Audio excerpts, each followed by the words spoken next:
plusieurs sujets qui se déclinent, surtout en cette période très critique, où nous voyons l'instabilité dans toutes ses formes sur le continent africain, qui ne nous permet pas véritablement de pouvoir faire face à notre développement, parce qu'il n'y a pas de développement dans le désordre.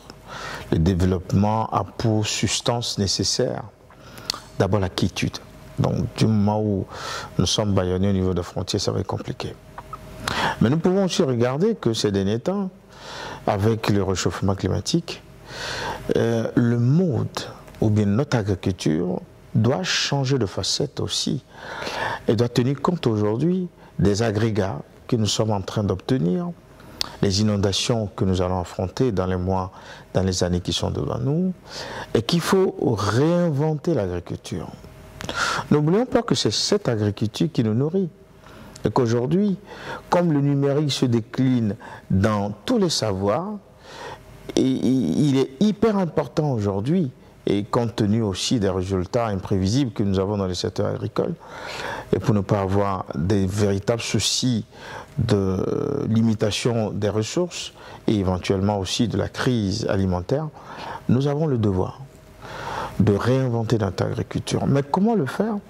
Aujourd'hui, nous avons compris que le numérique pourra nous aider à réarmer notre agriculture à travers peut-être une procrastination habituelle qui se faisait de façon prolétarisante, parce qu'avant, c'était nos parents qui allaient semer tout simplement à des périodes données.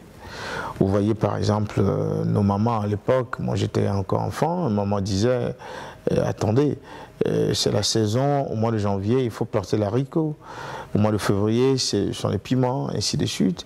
Et puis le climat obéissait réellement aux exigences, par routine, parce que ça a été transféré, ce savoir a été transféré de père en fils. Mais depuis un temps, avec le réchauffement climatique, on s'en rend compte aujourd'hui que le climat a beaucoup changé. Et du coup, nous sommes véritablement exposés à des dizaines, nous sommes exposés véritablement à un dérapage agricole, voire même rentrer dans la disette totale si nous n'arrivons pas à trouver les voies et moyens nécessaires pour programmer réellement nos semences.